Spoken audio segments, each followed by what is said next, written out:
भवतां समेषाम् ईपीजी पाठशाला परियोजनायां सुस्वागतं व्याहरामि। अहं वैद्यसुब्रह्मण्याभिधेयः राष्ट्रीय संस्कृत संस्थानस्य वेदव्यास परिसरे व्याकरण विभागे अध्यापकः अस्मि।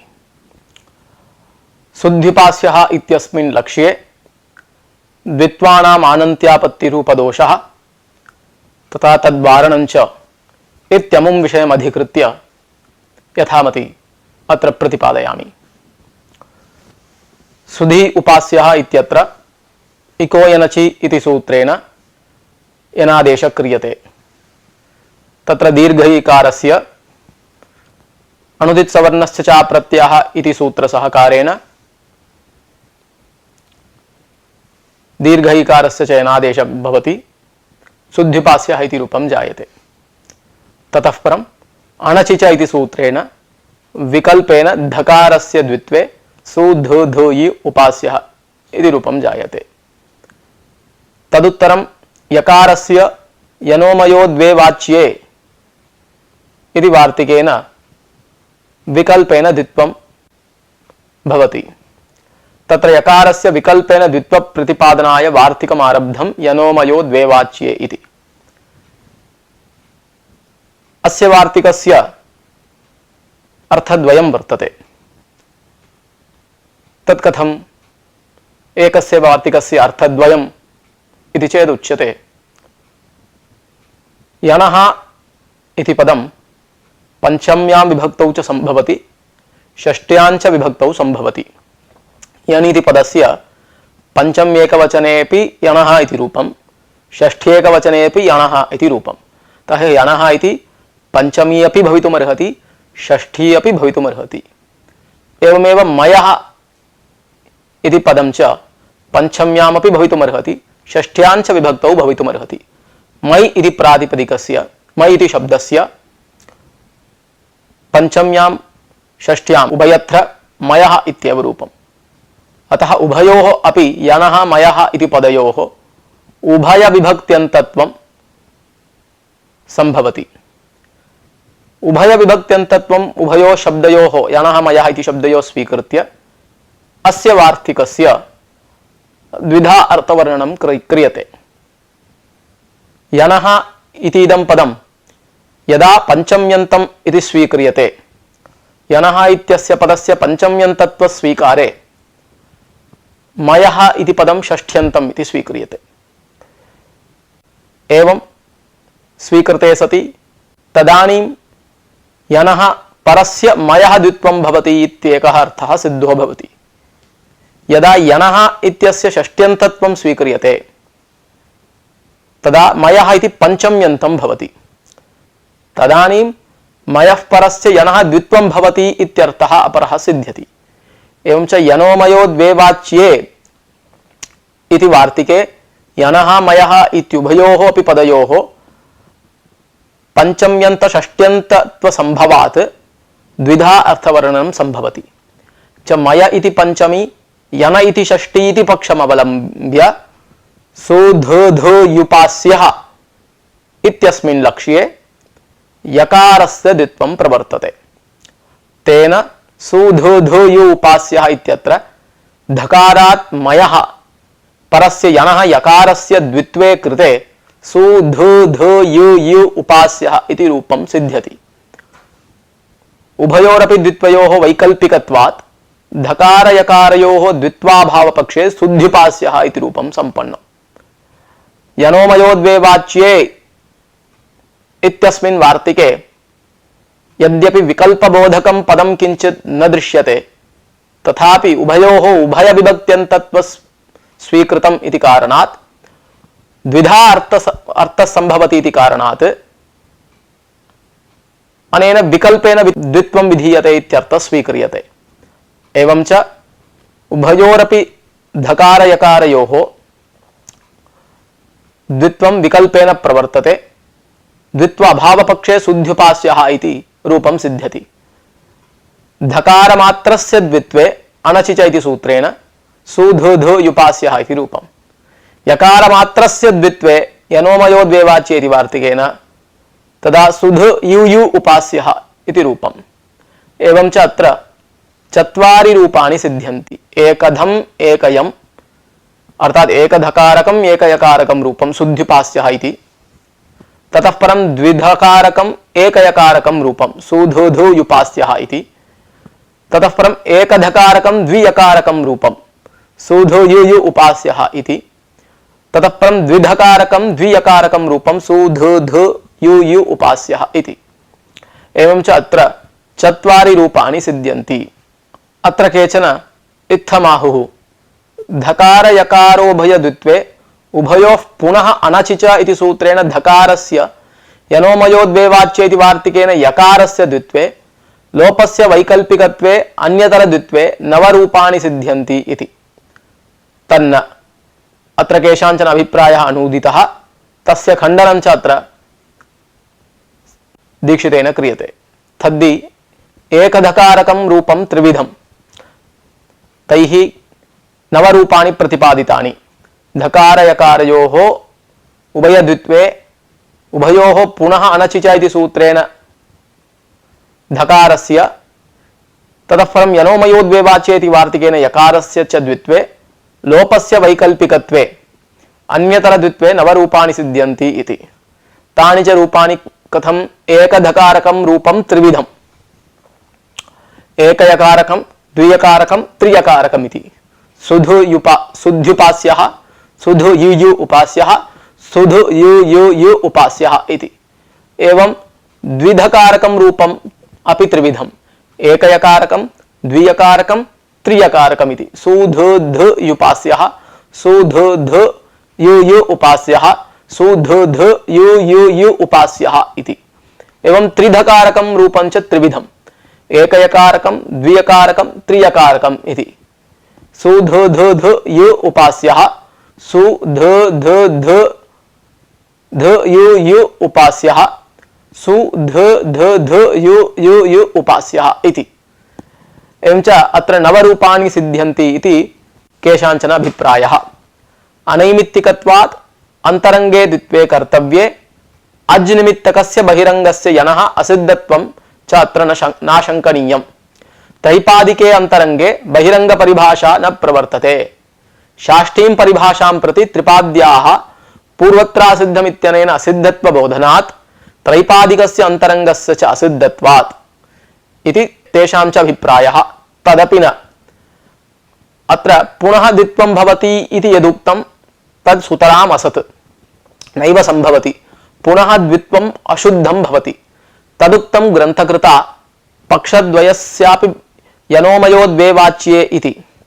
मय इति पंचमी यन इति षष्ठी इति पक्षे पक्षद्वयस्यापि भाष्ये स्थितत्वात् इति भावः। चत्वारि रूपाणि इति यत्तु वदन्ति धकार यकारोभय द्वित्वे उभयोर् पुनः द्वित्वे लोपविकल्पे अन्यतर द्वित्वे च नवरूपाणि इति। तथा हि एकधं त्रिधा, एकयं द्वियं त्रियं च एवं द्विधं त्रिधं च त्रिधेति। न च अन्तरङ्गे द्वित्वे बहिरङ्गस्य यनः असिद्धत्वं त्रैपादिके अन्तरङ्गे बहिरङ्ग परिभाषा न प्रवर्तते इति विसर्जनीय सूत्रे भाष्यकय्यटयोः व्यवस्थापितत्वादिति। अत्रेदं वक्तव्यं पुनर्द्वित्वमशुद्धम् इति। एवं च अत्रेदं वक्तव्यं पुनर्द्वित्वमशुद्धम् इत्यारभ्य दीक्षितः यत्तुकारादीनां मतं खण्डयति। ये तावत् नवरूपाणि तत्र प्रतिपादितवन्तः। तथा च बहिरङ्ग परिभाषायाः त्रिपाद्याम् अप्रवृत्तिश्च यैः उक्ता तेषां मतमत्र खण्ड्यते इत ऊर्ध्वम्। किमर्थम् अशुद्धं पुनर्द्वित्वम् इति चेत् प्रतिपाद्यते एकस्मिन् लक्ष्ये एकं लक्षणम् अर्थात् एकं शास्त्रं सकृदेव प्रवर्तते इति। लक्ष्ये लक्षणस्य सकृदेव प्रवृत्तिः इति काचित् परिभाषा। सा परिभाषा अमुमेव अर्थं बोधयति। एकस्मिन् लक्ष्ये एकं लक्षणं शास्त्रं सकृदेव प्रवर्तते इति। अयं विषयश्च एकः पूर्वपरयोः इति सूत्रे भाष्ये सिद्धान्तितश्च। तर्हि तत्रत्यं भाष्यम् अवलोकयामश्चेत् कथं लक्ष्ये लक्षणं सकृदेव प्रवर्तते इति अयं न्यायः सिद्धो भवति इति ज्ञायते। तर्हि तन्न्यायमादाय पुनः पुनः अत्र द्वित्व प्राप्तिः वार्यते। तत्र हि एकः पूर्वपरयोः इत्यत्र भाष्ये एकग्रहणं किमर्थम् इत्याशंका।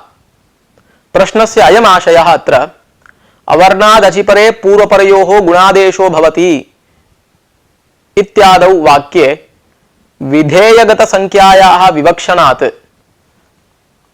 अनयोः पूलयोः कटं कुरु इत्यादाविव विधेयकटगतसंख्या विवक्षा इव अत्रापि गुणः भवति इति कथनेन एकः गुणसम्यकः आदेशो भवति इति गुणः इत्यत्र विधेयगतसंख्यायाः विवक्षया एव सिद्धत्वात् एकः पूर्वपरयो इत्यत्र एकग्रहणं मास्तु इति आशंका कृता। आदौ तदावश्यकतां प्रतिपाद्य तन्निरासः क्रियते। तत्र भाष्ये कृतात् विचारात् लक्ष्ये लक्षणस्य सकृदेव प्रवृत्तिः इति न्यायस्य ध्वननं भवति। तत्कथमिति अग्रे प्रतिपाद्यते। आदौ एकग्रहणावश्यकता प्रतिपादक भाष्याशयः। वसन्ते ब्राह्मणो अग्निनादधीत इति हि श्रुतिवाक्यं श्रूयते। इदं श्रुतिवाक्यं प्रतिब्राह्मणं सकृदेव अर्थावबोधकम्। अतः अग्न्याधानं सकृदेव भवति, पुनः पुनः आधानादि संस्कारः न भवति। एवम् अत्रापि व्याकरणशास्त्रे प्रत्येकं विधिवाक्यं सकृदेव अर्थबोधकं भवति, सकृदेव लक्ष्यसंस्कारकं च भवति। अवर्णादचिपरे पूर्वपरयोर्गुणः भवति इति अनेन विधिशास्त्रेण आद्गुणः इति विधिशास्त्रेण सकृदेव लक्ष्ये संस्कारजननात् एकमेव लक्ष्यं सकृदेव संस्कृत्य विधिवाक्यं विरमति तावतैव तस्य चारितार्थ्यात्। तेन एकं लक्ष्यं संस्कृतं स्यात्, अनेकानि लक्ष्याणि असंस्कृतान्येव स्युः। अतः बहूनां लक्ष्याणां संस्काराय संस्कारसिद्धये पुरुषैक्ये विधिवाक्यस्य उपप्लवः अर्थात् आवृत्तिः भवति। तया आवृत्त्या नानालक्ष्याणां संस्कारो भवति। एवं आवृत्तिकाले विधिवाक्येन सह एकवाक्यतापन्नानां विधिशास्त्र सहायकभूतानां वाक्यानां च आवृत्तिः प्रसज्येत, आवृत्तिप्रसंगः स्यात्। तथा सति आद्गुणः इति विधिवाक्येन सह एकवाक्यतापन्नस्य विधिशास्त्र सहायकभूतस्य पूर्वपरयोः इति वाक्यस्य च आवृत्त्यापत्तिः। अतः पूर्वपरयोः आवृत्त्यापत्तौ अवर्णादचिपरे पूर्वस्य कश्चन गुणः, अवर्णादचिपरे परस्य कश्चन गुणः इति पूर्वस्य वर्णस्य पृथक् कश्चन गुणसम्यकः आदेशः, परत्र वर्तमानस्य वर्णस्य पृथक् कश्चन गुणसम्यकः आदेशः इति गुणसम्यकादेशद्वयापत्तिः स्यात्। तन्नेष्टम्। अतः विधिवाक्यैकवाक्यतापन्नस्य वाक्यस्य पूर्वपरयोः इति वाक्यस्य आवृत्तिवारणाय एकग्रहणं क्रियते। सति एकग्रहणे अवर्णादचिपरे पूर्वपरयोर्गुणः भवति स च प्रयोक्तव्यः सह साधुः भवति इत्यस्मिन् वाक्ये लक्ष्यसंस्कारकवाक्यस्यैव आवृत्तिः एवं पुरुषसंस्कारकवाक्यस्य च आवृत्तिः भवति इति। एवं च एतत् प्रयोजनमुद्दिश्य एकग्रहणं कर्तव्यमित्युक्तम्। इत्थं तत्र एकग्रहणस्य आवश्यकता प्रतिपादिता। एतदुत्तरं तत्रैव भाष्ये सिद्धान्तितं तत्र विनापि एकग्रहणं पूर्वपरयोः इत्यंशस्य आवृत्तिर्न भवति इति। स च विचारः इत्थम्। कर्माणि त्रिविधानि, निमित्तकर्माणि, नैमित्तिककर्माणि, काम्यकर्माणि इति। च निमित्त नैमित्तिक काम्य भेदेन कर्माणि त्रिविधानि वर्तन्ते। अस्य यस्य अकरणे प्रत्यवायः फलं पापं फलं तत् नित्यकर्म इत्युच्यते। यथा अहरः संध्यामुपासीत, प्रतिदिनं संध्या कर्तव्या इति वर्तते। संध्यायाः अकरणे प्रत्यवायः भवति, अतः संध्यारूपं कर्म नित्यकर्म भवति। निमित्त सद्भावे स्वबोध्यार्थे आवश्यक प्रवृत्ति संपादकं कर्म नैमित्तिकम्। यथा राहूपरागे स्नायात् इति। फलेच्छाधीन तद्विषय प्रवृत्ति संपादकं कर्म काम्यं कर्म। यथा ज्योतिष्ठोमेन स्वर्गकामो यजेत इति।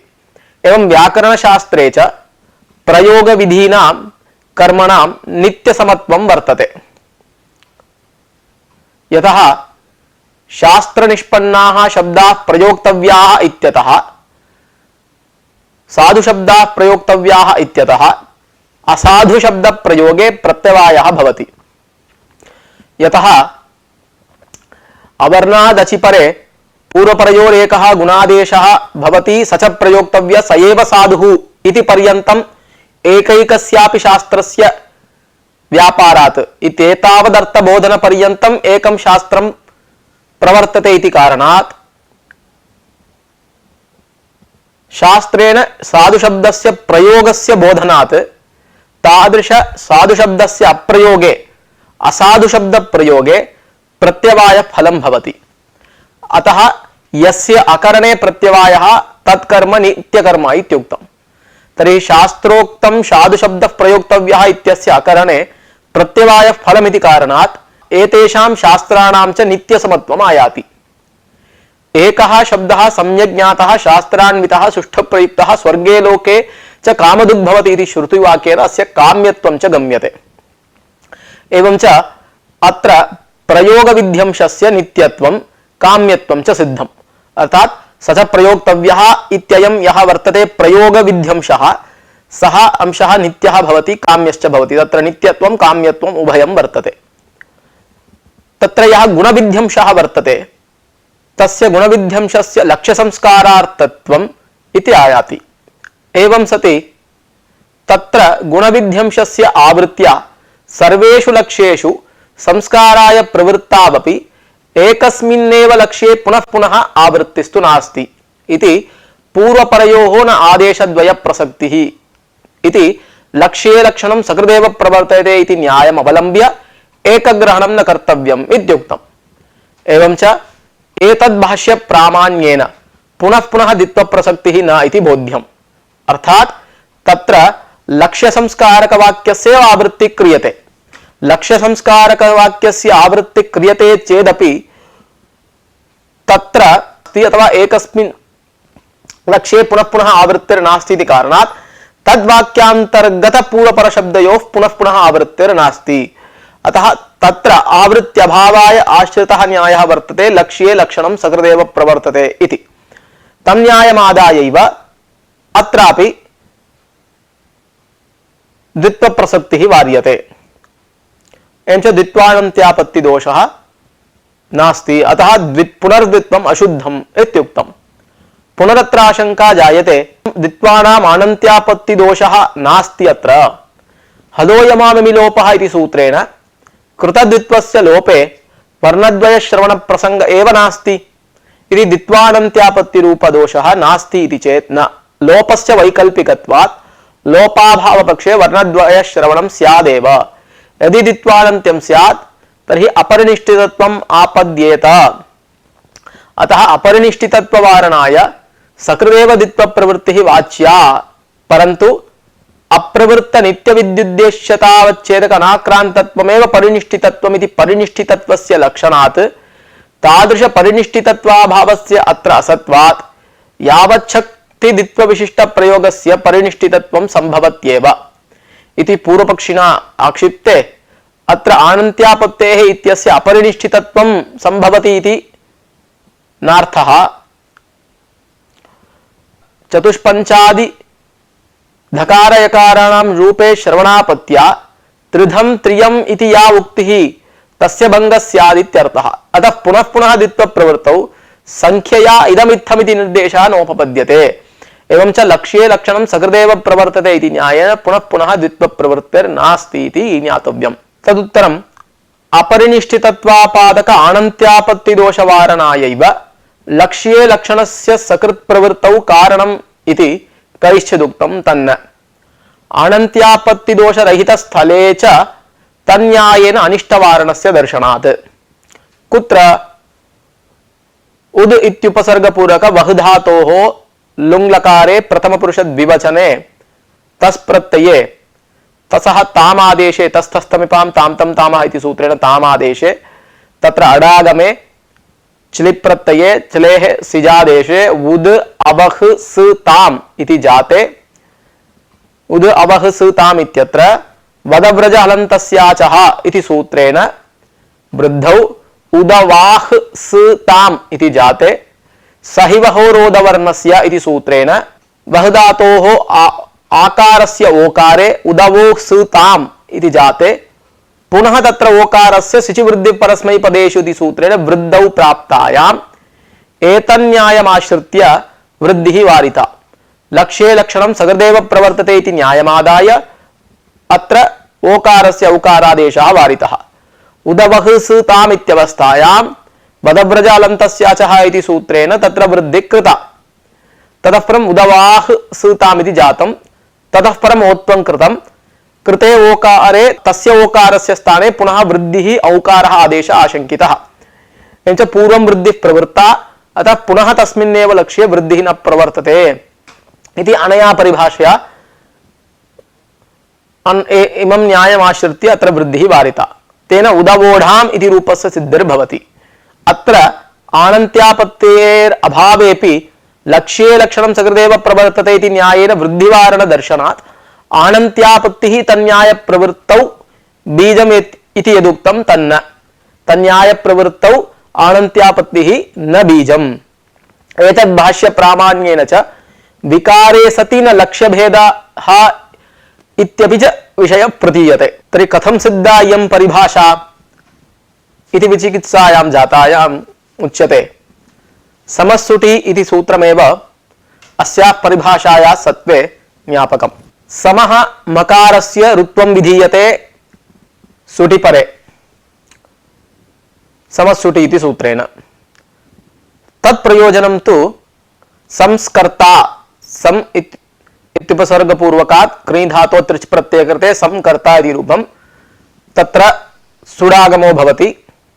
संपरिभ्यां करोतौ भूषणे इत्यनेन सुडागमे संस्कर्ता इति जायते। तत्र संस्कर्ता इत्यत्र मस्य रुत्वं भवति समस्सुटि इति सूत्रेण। तर्हि सर्स्कर्ता इति जायते। सर्स्कर्ता इति जाते अत्रानुनासिकः पूर्वस्य तु वा इति सूत्रेण अनुनासिकः। अनुनासिकाभावपक्षे अनुनासिकात् परोनुस्वारः इत्यनुस्वारागमः वा। तर्हि अनुस्वारागमे कृते अथवा अनुनासिके वा कृते संस्कर्ता इति जाते रेफस्य विसर्गे विसर्गस्य संपुंकानां सो वक्तव्यः इत्यनेन सत्वे संस्कर्ता इति जाते सकारस्य द्वित्वे संस्कर्ता इति सकारत्रय श्रवणं वर्तते अस्मिन् रूपे। एतत् सूत्राभावे त्रिसकारकं रूपमिदं न सिद्ध्येत्। कथमिति चेत् उच्यते संस्कर्ता इत्यवस्थायां समोवालोपमेके इत्यनेन मकारस्य लोपे तत्र अत्रानुनासिकः पूर्वस्य तु वा अथवा अनुनासिकात् परोनुस्वारः इति सूत्रेण अनुनासिके वा अनुस्वारागमे वा कृते संस्कर्ता इति जाते तत्र सकारस्य सुडागमस्य सकारस्य पुनः पुनः द्वित्वेन त्रिसकारक रूपस्य सिद्धत्वात् समस्सुटि इदं सूत्रं व्यर्थं सत् इमां परिभाषां ज्ञापयति। अस्याः परिभाषायाः सत्वात् पुनः पुनः द्वित्व अप्राप्त्या त्रिसकारक रूपस्य असिद्धिर्भवति। तर्हि समः मस्य रुत्वे अनुस्वारे वा अनुनासिके वा कृते ततः परं विसर्गे विसर्गस्य संपुंकानां सोवक्तव्य इति सूत्रेण सत्वे द्विसकारकं रूपं संपन्नं। तदुत्तरं सकारस्य द्वित्वे त्रिसकारकं रूपं च संपन्नम्। अतः समस्सुटि इति सूत्रेणैव त्रिसकारक रूपं सिद्ध्यति। एवञ्च अनया रीत्या एव तद्रूपस्य साधनीयत्वात् तदर्थं मकारस्य ऋत्वविधानं सार्थकतां याति। एवञ्च समस्सुटि इति सूत्र रचना एव अस्याः परिभाषायाः सत्त्वे प्रमाणम्। अस्याः परिभाषायाः सत्त्वादेव समोवालोपमेके इति पक्षम् अवलम्ब्य तत्र सकारस्य पुनः पुनः द्वित्वेन त्रिसकारक रूपं न संपादयितुं शक्यते। यतः लक्ष्ये लक्षणं सकृदेव प्रवर्तते इति परिभाषा काचित् जागृता वर्तते। अतः तस्याः परिभाषायाः सत्त्वात् पुनः पुनः सकारस्य द्वित्वप्रसङ्गः न। तर्हि त्रिसकारक रूपं कथं साधनीयम् इति चेत् पूर्वोक्तवद्रीत्या समः मकारस्य ऋत्वं ऋत्वस्य विसर्गः विसर्गस्य सत्त्वं सत्त्वस्य द्वित्वम् इत्येवं रीत्या त्रिसकारक रूपः साधनीयः इति आयाति। अतः इदं सूत्रमेव एतस्य न्यायस्य सत्त्वे लक्ष्ये लक्षणं सकृदेव प्रवर्तते इति न्यायस्य सत्त्वे प्रमाणं भवति। यदि पुनः पुनः द्वित्व प्रवृत्तिः अंगीक्रियते तर्हि सर्वस्य द्वे इति सूत्रविहितं द्वित्वमपि पुनः पुनः प्रवर्तेत। लक्ष्ये लक्षण न्यायमादायैव लिटि धातोरनभ्यासस्य इति सूत्रे अनभ्यास ग्रहणं प्रत्याख्यातम्। तत्र हि अनभ्यास प्रतिषेधो अनर्थकः छन्दसि वा वचनात् नो नूयतेर्नो नावा इत्यादौ न दोषः इति उक्तं भाष्ये। सन्नन्ताद् यङन्ताद् वा निचि चङि द्वित्वाभावाय अनभ्यास ग्रहणमिति कैयटादिभिः उक्तं। तदपि न पूर्वोक्त भाष्य वचनात्। अतः लक्ष्ये लक्षणं सकृदेव प्रवर्तते इति परिभाषा वर्तते। तया परिभाषया अत्र द्वित्वाडन्त्यापत्ति दोषश्च वार्यते एव। यच्चाप्युक्तं त्रिपाद्या असिद्धत्वा शाष्टीं परिभाषां प्रति अंतरंग शास्त्रस्यैव अत्र अदर्शनात् परिभाषा न प्रवर्तते इति तदपि न। नृकुटस्य अपत्यं नार्कुटः नृपतेरपत्यं नार्पत्यः इत्यत्र रेफस्य विसर्गः प्राप्तः खरवसानयोर्विसर्जनीयः इति सूत्रेण। स च विसर्गः असिद्धं बहिरंगमन्तरंगे इत्यनया परिभाषया वृद्धेः असिद्धत्वमाश्रित्य वार्यते। विसर्ग विधायक शास्त्रस्य खरवसानयोर्विसर्जनीयः इत्यस्य त्रैपादिकत्वेन तस्मिन् अंतरंगे विसर्गे कर्तव्ये बहिरंगस्य वृद्धे असिद्धत्वेन रेफस्य विसर्गो वार्यते। तदुक्तरीत्या विसर्ग विधायकस्य त्रैपादिकत्वेन शाष्टीं परिभाषां प्रत्यसिद्धत्वात् तया परिभाषया रेफस्य विसर्गवारणम् असंगतं स्यात्। कार्यकालपक्षे त्रैपादिकस्य सत्वात्। अतएव यनः प्रतिषेधो वाच्यः इत्यस्य प्रत्याख्यानम् असिद्धं बहिरंगमन्तरंगे इति परिभाषामादाय कृतम्। तस्मात् यनः द्वित्ववारणाय बहिरंगत्वेन यनः असिद्धत्वं वक्तुं शक्यमेव। परन्तु अत्र यतोद्देश पक्ष एव ग्राह्यः परिभाषायाः अप्रवृत्तये। अतएव भाष्ये च मयः परस्य यनः द्वित्वे दध्यत्र इत्युदाहृतम्। अतः अत्र द्वित्वं प्रवर्तते एव। यतोद्देश पक्षमादाय असिद्धं बहिरंगमन्तरंगे इति परिभाषायाः प्रवृत्तिर्वार्यते एन अत्र द्वित्वं स्यात्। ततः परम् आशंका कृता दधि अत्र इत्यत्र इको सवर्णे शाकल्यस्य ह्रस्वश्च इति सूत्रेण रूपान्तरमप्यस्तु इति वाच्यम्। समासे तस्य अप्रवृत्तेः नित्यसमासे एव तत् प्रवर्तते इत्यपि न। भाष्ये नित्यग्रहणस्य प्रत्याख्यातत्वात्। एतदेव उक्तं ग्रन्थकृता यदप्युक्तं त्रैपादिके अंतरंगे इत्यादि तदपि न। नार्कुटः नार्पत्यः इत्यत्र विसर्गवारणाय वृद्धेः असिद्धत्वस्य तत्रैव भाष्ये स्पष्टत्वात्। संयोगान्तलोपे यनः प्रतिषेधो वाच्यः इत्यस्य बहिरंगत्वेन प्रत्याख्यातत्वात् स्वयमपि तथैव अनूदितत्वाच्च। तस्मादिह यतोद्देशपक्षो ग्राह्यः बहिरंग परिभाषायाः अप्रवृत्तये। तथा च भाष्ये मयः परस्य नः द्वित्वे दध्यत्र इत्युदाहृतम्। न चैवमपि इको सवर्णे इति शाकलेन रूपान्तरमस्तु इति वाच्यं समासे तन्निषेधात्। न च नित्यसमासे एव तन्निषेध इति वाच्यं भाष्ये नित्यग्रहणस्य प्रत्याख्यातत्वात्। यतोत्तरं मुनीनां प्रामाण्यात् इति। एवं च आभिः पंक्तिभिरेव पूर्वोक्तः विषयः प्रतिपादितः वर्तते। नेक्स्ट एतदुत्तरं पुनः अत्र कश्चन विचारः प्रस्तुतः। सुधी उपास्यः इत्यत्र इको यनचि इति सूत्रेण यनेव दुर्लभः इति। यतः सुष्ठु ध्यायति इति ध्ययि चिन्तायां धातोः निष्पन्नोऽयं सुधी शब्दः। ध्ययि धातोः कर्तरि क्विप् प्रत्ययः संप्रसारणं च भवति ध्यायते संप्रसारणं च इति सूत्रेण। कार्यद्वयं विधीयते अनेन सूत्रेण। ध्ययि इत्यत्र यकारस्य संप्रसारणत्वेन इकारे इकार इकारयोः संप्रसारणाच्च इति सूत्रेण पूर्वरूपे इकारे हलः इति सूत्रेण इकारस्य दीर्घे सुधी शब्दः निष्पन्नः भवति। एवं सति तत्र दीर्घस्य ईकारस्य स्थानिवद्भावेन संप्रसारणत्वेन सुधी उपास्यः इत्यत्र च संप्रसारणाद् अचिपरे पूर्वरूपम् एकादेशस्यादित्यर्थकेन संप्रसारणाच्च इति सूत्रेण पूर्वरूपेणैव भाव्यम् इति चेत् न। संप्रसारण पूर्वत्वे समानांगग्रहणं कर्तव्यम् इति वार्तिकस्य सद्भावात्। यदि संप्रसारणं ततः परः अच् च एकस्मिन्नेव अंगे भवति तदानीमेव पूर्वरूपं भवति इति तस्य वार्तिकस्य अर्थः। तथा च प्रकृते सुधी इत्यत्र ईकारस्य संप्रसारण सम्यकस्य तथा उकारस्य च एकस्मिन् अंगे अवर्तमानत्वात् न अत्र संप्रसारणाच्च इति सूत्रेण पूर्वरूपस्य प्रवृत्तिः। किंच सुधी इत्यत्र हलः इति सूत्रेण दीर्घे तत्र संप्रसारणत्वस्य अतिदेशश्च न भवितुं न भवति अल्विधित्वात्। सुधी इत्यत्र यकारस्य संप्रसारणोत्तरं पूर्वरूपे कृते पूर्वरूपेण संपन्ने इकारे हलः इति सूत्रेण हलः परस्य संप्रसारणस्य दीर्घविधान सामर्थ्यात् पूर्वरूपेण संपन्ने इकारे संप्रसारणत्वम् अल्विधित्वेपि अस्य अतिदेशः कर्तव्यः। परन्तु दीर्घोत्तरं हलः इति सूत्रेण पुनः तस्मिन् दीर्घे ईकारे तन्न संभवति। अतः दीर्घस्य ईकारस्य संप्रसारणत्वाभावात् नात्र पूर्वरूपस्यैव प्राप्तिः इति उच्यते। अतः वस्तुतः अत्र पूर्वरूपस्य प्राप्तिरेव न नाप्यत्र न भूसुधियोः इति सूत्रेण यन्निषेधो भवति तस्य प्रत्यये परत एव प्रवृत्तेः। अपि च तेन सूत्रेण न भूसुधियोः इति सूत्रेण अनन्तरस्य विधिर्वा प्रतिषेधो वा इति न्यायेन एरणेकाचो संयोगपूर्वस्य ओस्सुपि इति सूत्रद्वितयेन प्राप्तस्य एव निषेधात् सुधियुपास्यः इत्यत्र यन्निषेधश्च दुर्लभ एव। अतः सुधियुपास्य इत्यत्र इकोयनचि इति सूत्रेण अनादेशः सूपपन्न एव सुध्युपास्य इति रूपं सिद्ध्यत्येव। तत्र यकारस्य यनोमयोद्वेवाच्य इति सूत्रेण द्वित्वं धकारस्य अनचिच इति सूत्रेण द्वित्वं तत्र चत्वारि रूपाणि च सिद्ध्यन्ति इत्युक्तं। तत्र पुनः पुनः द्वित्वापत्ति दोषस्तु नास्ति लक्ष्ये लक्षणं सकृदेव प्रवर्तते इति न्यायस्य सद्भावात्।